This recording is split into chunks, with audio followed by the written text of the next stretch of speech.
दोस्तों नमस्कार, आपका स्वागत है शशांक सर विद केमिस्ट्री में 12th के हिंदी मीडियम और इंग्लिश मीडियम के बच्चे जरा ध्यान दें। एक बात बेटा जरा ध्यान दीजिएगा, हम लोग मेटल के एक्सट्रैक्शंस के बारे में पढ़े। मैं आपको चैप्टर इसलिए पढ़ा रहा हूं, कुछ चैप्टर आपके निकाले भी गए हैं इस बार बोर्ड में, लगभग 30% सिलेबस। लेकिन एक बात ध्यान रखिएगा, आप पूरे चैप्टरों को पढ़ने की कोशिश करिए।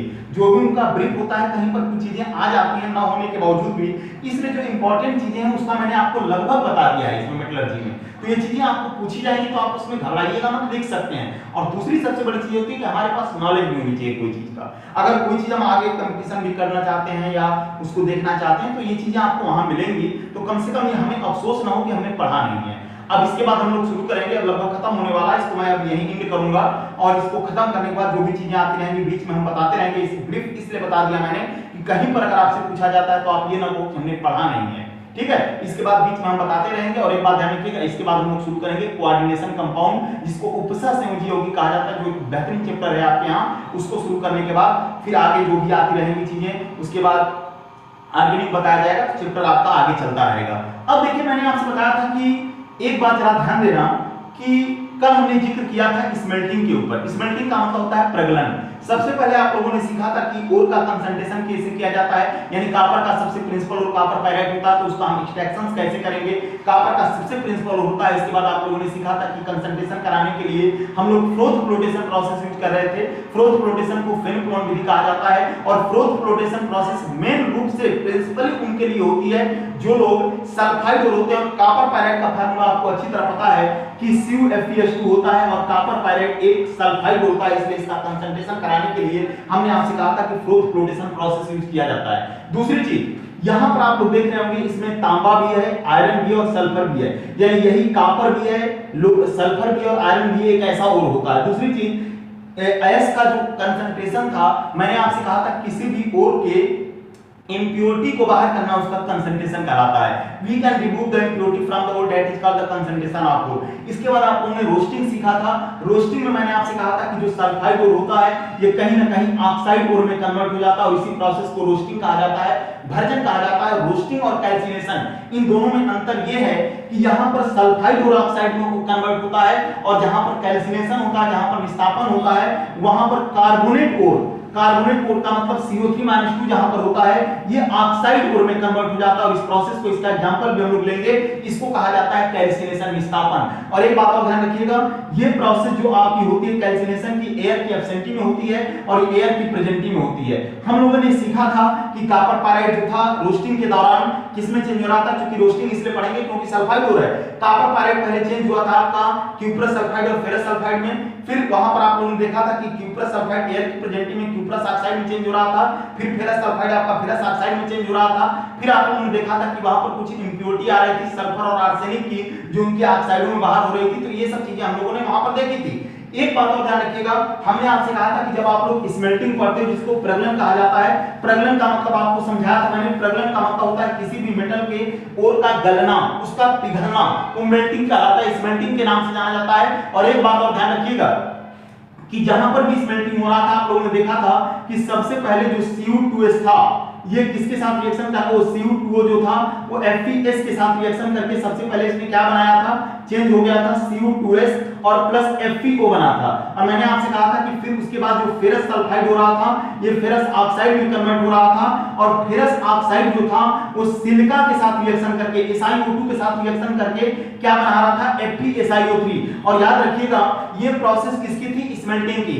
फिर मैंने आपसे कहा था कि एक पॉइंट जरा ध्यान दीजिएगा, इसमें जो FeSiO3 बेटा है, इसी को हम लोग कहते हैं स्लैग, यानी स्मेल्टिंग की प्रोसेस के दौरान हमें स्लैग बन के आता है उस वात्या भट्टी के अंदर, यानी ब्लास्ट फर्नेस के अंदर जो हमें बन के आता है वो क्या कहलाता है, फेरस सिलिकेट। और फेरस सिलिकेट वहां पर एज ए स्लैग काम करता है, एज ए धातुमय के रूप में काम करता है। ये पॉइंट आपको ध्यान देना है। और एक बात और ध्यान रखिएगा, मैंने आपसे कहा था उस दिन कि हम लोग चर्चा करेंगे जैसा इस सिलिका के ऊपर, क्योंकि आपको अच्छी तरह पता है कि जब आप लोग स्मेल्टिंग कराते हो तो मैंने आपसे कहा था कि एक ब्लास्ट फर्नेस में जो हमारे पास रोस्टिंग होता है उसको डाल दिया जाता है, उसमें सिलिका और कोक मिला देते हैं। सिलिका का मतलब SiO2 जिसको रेत या क्वार्ट्ज कहा जाता है, और कोक का मतलब कार्बन, ये मिलाकर के एयर भेजी जाती है। और याद रखिएगा उस ब्लास्ट फर्नेस के अंदर हर टेंपरेचर पर अलग अलग क्रियाएं प्रभावित होती हैं और कुछ केमिकल रिएक्शंस होते हैं, जिसमें कि मैंने आपसे कहा था कि क्यूप्रस ऑक्साइड फेरस सल्फाइड से क्रिया करके क्यूप्रस सल्फाइड और फेरस ऑक्साइड में चेंज हो जाता है। फेरस सल्फाइड का कुछ भाग फेरस ऑक्साइड में कन्वर्ट हो रहा था, ये रोस्टिंग की पुरानी रिएक्शन थी,